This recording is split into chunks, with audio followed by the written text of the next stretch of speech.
Hey, what's going on, chess lovers? This is Maurice Bishop Chess. Y'all know my slogan: "Life is a game of chess."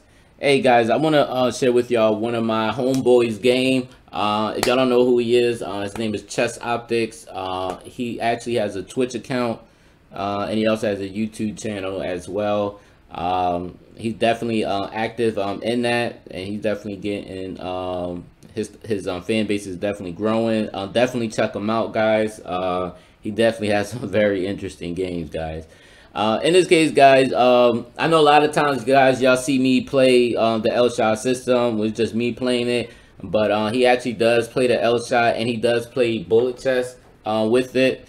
So yeah, so like I said, guys, he does he's familiar with the Elshad, but obviously he hasn't studied it as long as me. But it's definitely a very great opening, and salute to ChessOptics, man. That's my homeboy, man. Like he be having some crazy games, man, for real, man. Like he be dominating. All right, guys. So he actually played against Sanchez. Obviously, guys, in this in the game, guys. Obviously, guys, I'm actually doing this through the phone. Because he actually texted to me, so I'm gonna actually go over it and stuff. All right, so he plays against I think the guy was actually a 15, pretty much almost a 1600 or whatever. And I know ChessOptics. I think he's about like 1600 now, or 16, or close to 17. I'm not really sure, but yeah, but this is pretty much between them two. He plays against Senes had 1359. So obviously ChessOptics is black. He plays c6, bishop c4, queen a5, and the guy actually sacrifices bishop. Obviously, I guess he wanted to make something crazy. I guess he wanted to try to get some initiative, you know, with the bishop open. If you don't know, if you're not familiar with the bishop open, a lot of times when they play this, they want to sack the bishop on f7 automatically. I actually played some of this stuff before, but if you play it, you really got to be an attacking player. Like you must attack. You know what I mean? But obviously his opponent missed a lot of stuff when trying to do certain things. But ChessOptics, he takes, knight f3 is played, and then knight f6. Now, with knight f6, guys, it should have been e5. This is the whole reason why, like, when you play Elshad, when we play c6, we play d6. We prevent the pawn from going to e5. And eventually, you know, if he does go e5, we could just take the pawn off. It's not a problem. But in this case, guys, if you go, or if his opponent would have went e5, and if he would have did something like knight g4, this would have been a problem because of knight g5 check. If white goes back, queen captures g4, he pretty much get his piece back. And then as you can see, black is obviously he can't castle. Obviously the Elshad system we don't castle anyway. But in this case, guys, it's not. I mean, technically black can still be okay because he does have this. He can take this pawn with a check, so it's something that he can do even if the king goes over. He could do certain things like that, and maybe moves like h5 to chase the queen away somehow. Even if queen h4, queen f6, you know. Honestly, in this position, black actually should be fine in this position though.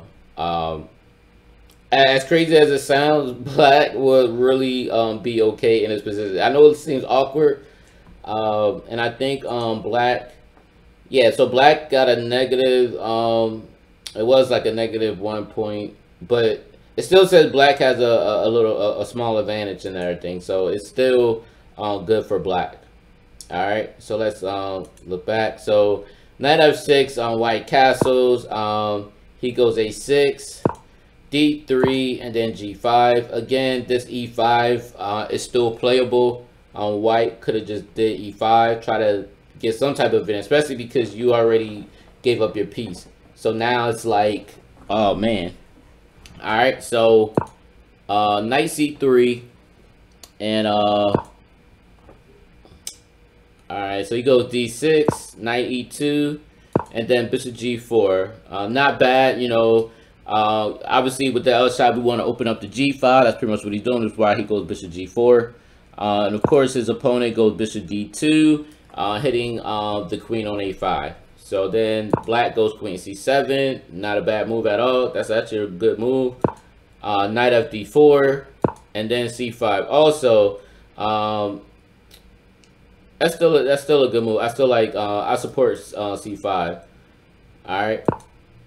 F3 is played.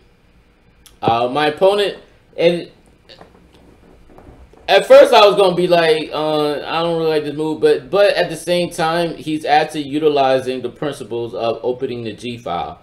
So you figure, you know, if he does take this bishop, black will soon be able to get an open G file because number one, he'll have a bad pawn structure, double pawns.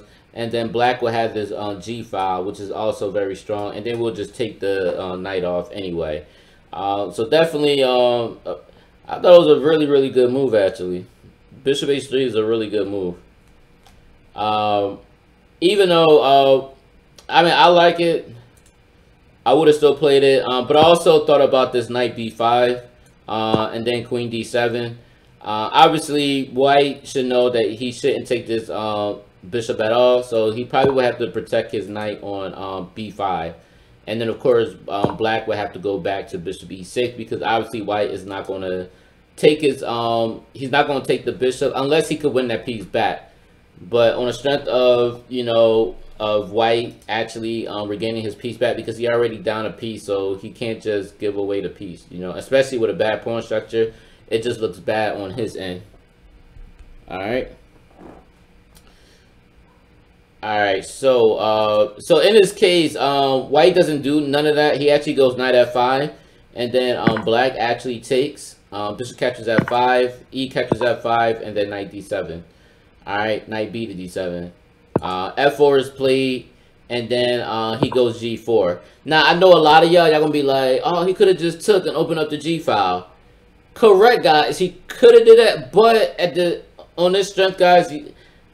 You don't really want to take, I mean, due to bishop catches f4, and then, of course, he could block with bishop g3 if you want, or maybe h3, bishop h2. I mean, you're giving him ways to kind of defend in a way. So I don't technically like taking, I mean, normally I would, but in this case, guys, the way this position is set up, I wouldn't technically do that or just take, because now I feel like you're just freeing up his space with knight c3, knight e4, maybe knight e5, which shouldn't even be a threat anyway. But again, black is still up a piece, you know what I mean? So it's still all good though. But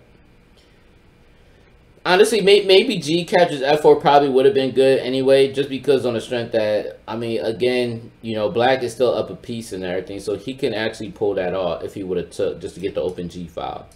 So it would have worked either way. But G4 is not bad. G4 is not bad at all, and I'm gonna tell you why.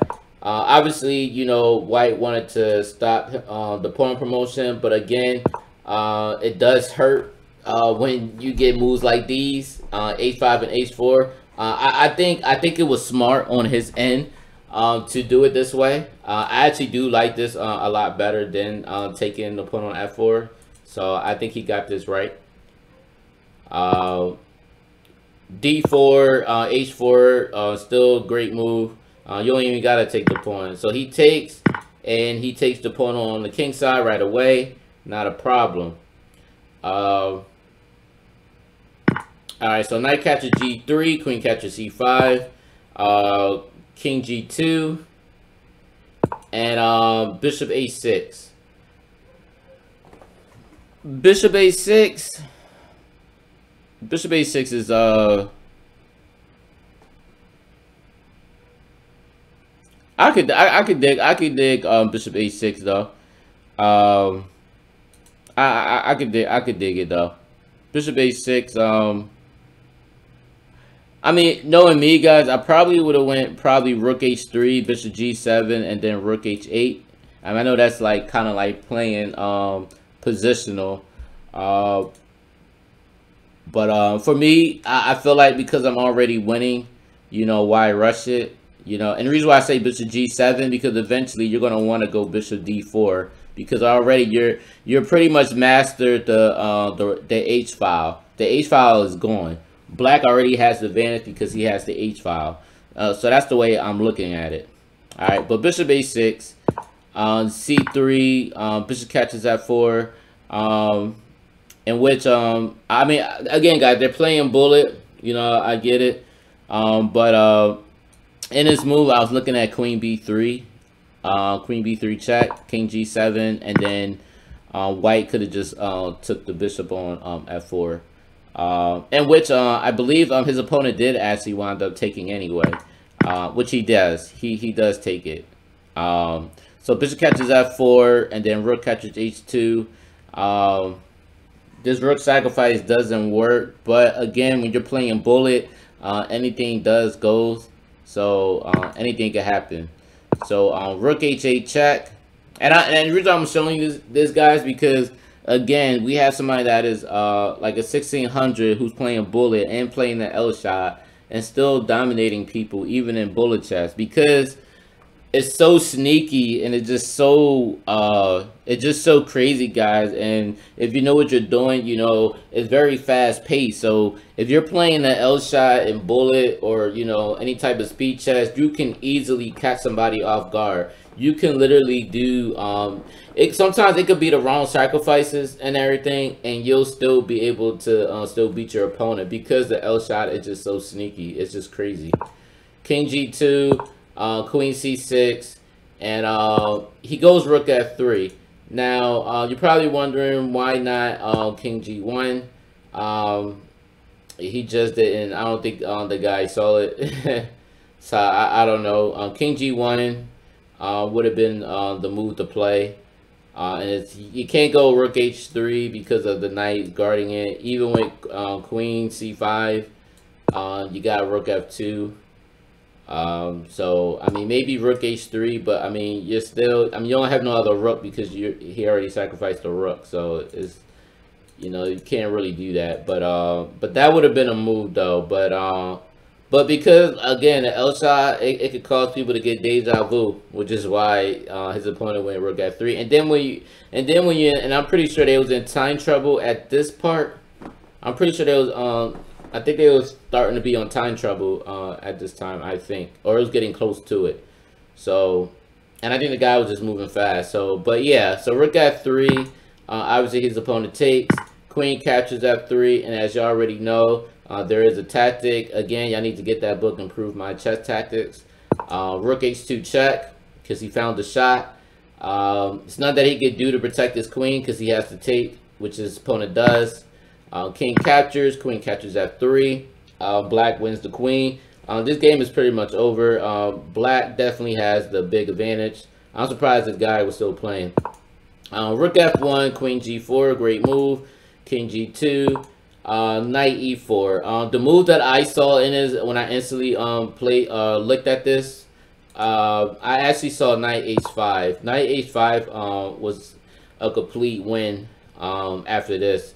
Because it's none that he can do to, it doesn't matter what he does, because either he's going to have to keep this bishop here, and this bishop is just going to be lost either way. Even if you do move the bishop out the way, he still get hit with the move queen captures g3 check.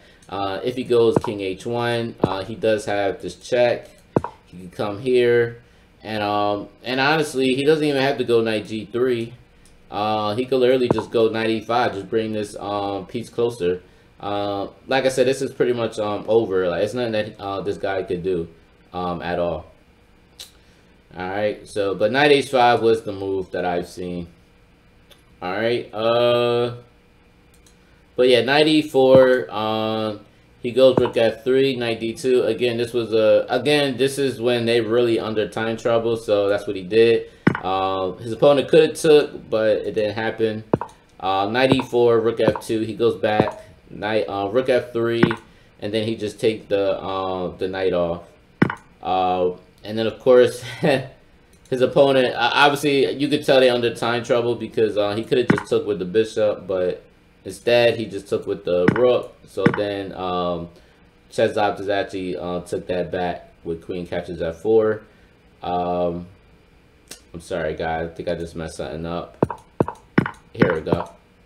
Oh, yeah. So, I'm sorry. So, he doesn't take the bishop. He, again, probably time trouble. And, yeah, this was a time trouble because actually his opponent was actually, like, had, like, 7 seconds. And, I think ChessOptics probably only had about, like, 3 seconds left. So, he was pre-moving fast. So, yeah. And that's pretty much what happened. So, he comes queen, h5 check. And then at the last minute at... I can't even say 6 seconds because it was like, and y'all know when y'all in time trouble, it got that, not the second, but it has the dot, second, like it was like that close and everything. And at the last minute, he got him in checkmate like this. I thought this was a nasty checkmate. Definitely at the last minute. This was like, this was crazy though. But yeah, guys, definitely check him out, guys, on Twitch and his YouTube channel, ChessOptics. I will put his name in the description below. It's definitely again, guys, he definitely gives some good information about improving your chess, because like I said, he's still improving his chess and everything. He's still studying. He's still analyzing and stuff. So he's definitely doing what he needs to do. So but yeah, guys, definitely check out on ChessOptics, guys, because he's again, he's definitely an awesome brother, man, and he definitely got a testimony on his life, which is like crazy.